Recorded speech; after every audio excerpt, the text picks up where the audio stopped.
పండ్లు ఆరోగ్యానికి ఎంతో మంచివి, రక్త వృద్ధికి తోడ్పడతాయనే విషయం అందరికీ తెలిసిందే. అయితే మన మార్కెట్లో దొరికేవన్నీ నాణ్యమైనవేనా అని అంటే చెప్పలేని దుస్థితి. ఆరోగ్యానికి హాని కలిగించే కాల్షియం కార్బైడ్తో పండ్లను మగ్గబెట్టడం ఆందోళనకర పరిణామం. ఆ విష రసాయన పదార్థంతో కాయలను మగ్గించడాన్ని ఇటీవల హైకోర్టు తప్పుపట్టింది.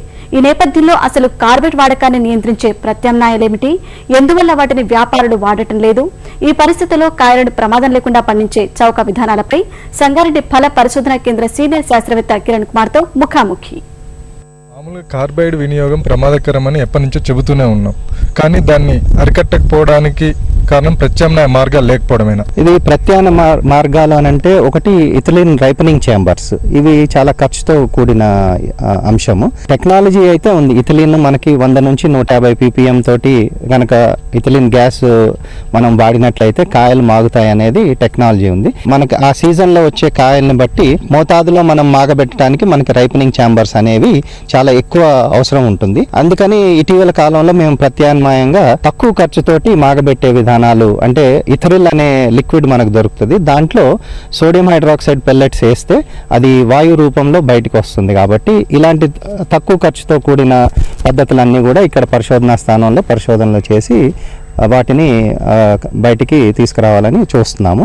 రైపనింగ్ ఛాంబర్స్ అయితే దాని అంతటా అవే ఎయిర్ టైట్ ఉంటాయి కాబట్టి దానికి ఇబ్బంది లేదు. బయట వేరే రకంగా మనం ఇథిలిన్ గ్యాస్ కానివ్వండి సిలిండర్ల ద్వారా వాడుకోవటానికి లేదా ఇథరిల్ మరియు సోడియం హైడ్రాక్సైడ్ వాడి మాగబెట్టాలంటే అంటే గాలి లోపలికి చొరబడవద్దు. అట్లాగే కాయల్ని మనం 12 గంటల నుంచి 24 గంటల వరకు ఈ కప్పేసి ఎయిర్ టైట్గా ఉంచి కాయలు ఒక 4-5 రోజుల్లో పండే అవకాశం ఉంటుందండి. మీరు ఇథిలిన్ ఛాంబర్స్ సూచిస్తున్నారు, ఇథిలిన్ గ్యాస్ ఛాంబర్స్.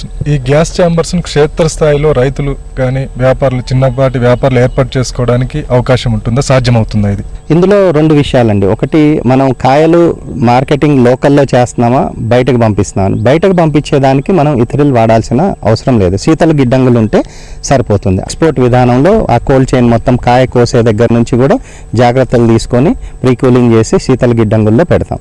ఈ లోకల్ మార్కెట్స్లో అమ్మేటప్పుడు మనం కాయలు కోసి ఇథరిల్ ట్రీట్మెంట్ ఇచ్చి ఆ తర్వాత రవాణా చేసుకున్నట్లయితే చివరి ప్రదేశానికి ఎక్కడికైతే వెళ్ళాలో అక్కడికి వెళ్ళే లోపు మాగటానికి సిద్ధంగా ఉంటాయి.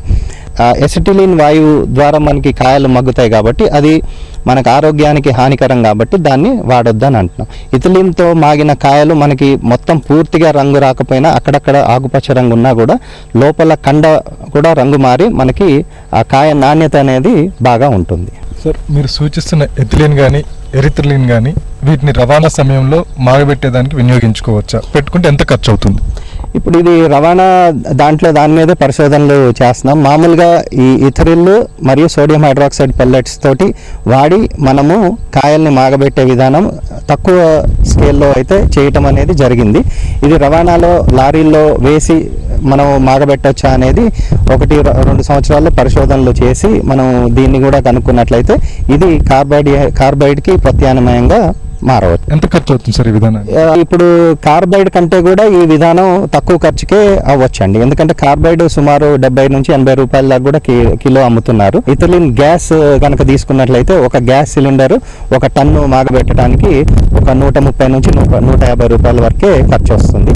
అట్లాగే ఇథరిల్ లిక్విడ్ కూడా మనకి తక్కువ ఖరీదులోనే ఉంటుంది. ఈ సోడియం హైడ్రాక్సైడ్ పెల్లెట్స్ కూడా తక్కువ ఖరీదులోనే ఉంటుంది.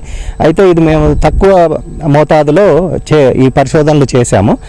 ఈ బల్క్లో అంటే లారీల్లో పెట్టి చేసే ఈ పరిశోధనలు అయితే మేము చేయలేదండి. ఇంకా అది కనుక మనకి వర్కౌట్ అయితే మనం రేపు ఫ్యూచర్లో ఈ ఇథరిల్ మరియు సోడియం హైడ్రాక్సైడ్ పెల్లెట్స్ని పెట్టి కార్బైడ్కి ప్రత్యామ్నాయంగా వాడుకోవచ్చు అండి. Okay sir. సంగారెడ్డి ఫల పరిశోధన స్థానం నుంచి కార్బైడ్ వినియోగాన్ని అరికట్టడానికి మీరు ఎలాంటి చర్యలు చేపట్టారు?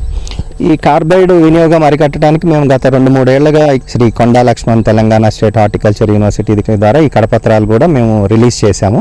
ఇవన్నీ కూడా మన రైతులకి అట్లాగే వ్యాపారస్తులకు కూడా ఇస్తున్నాము. ఒక 2-3 సంవత్సరాల నుంచి దీని మీద ట్రైనింగ్స్ కూడా ఇస్తున్నాం. అంటే మాగబెట్టుకోవటమే కాకుండా కాయ కోసే విధానం దగ్గర నుంచి కాయ రవాణా వీటన్నిటి మీద కూడా మేము రైతులకి అట్లాగే కొంతమంది వ్యాపారస్తులకి ట్రైనింగ్ ఇస్తున్నాము. ఈ కార్బైడ్ వినియోగిస్తే చట్టపరంగా ఎలాంటి సమస్యలు ఎదుర్కొనే అవకాశం ఉంది? ప్రస్తుతానికి ఈ కార్బైడ్ వాడటం అనేది ఇప్పుడు ఈ prevention of food adulteration act దీని కింద సుమారు 3 సంవత్సరాల వరకు కూడా జైలు శిక్ష విధించే అవకాశం ఉందండి. ఇది ధన్యవాదాలు సార్. ప్రమాదకరమైన కార్బైడ్ కంటే చాలా ధర తక్కువలో ఇథిలిన్ వంటి వాయువులు ఉన్నాయని, వాటిని వాడి వ్యాపారులు కానీ రైతులు కానీ ఆరోగ్యకరమైన పండ్లని ప్రజలకు అందించాలని శాస్త్రవేత్తలు సూచిస్తున్నారు. అంతేకాకుండా కార్బైడ్ వినియోగించి ప్రభుత్వం తీసుకున్న చట్టపరమైన చర్యలకు గురి కావద్దని సైతం హెచ్చరిస్తున్నారు. కెమెరామెన్ ఉమామహేశ్వరరావుతో క్రాంతి కుమార్, ఈటీవీ న్యూస్, సంగారెడ్డి.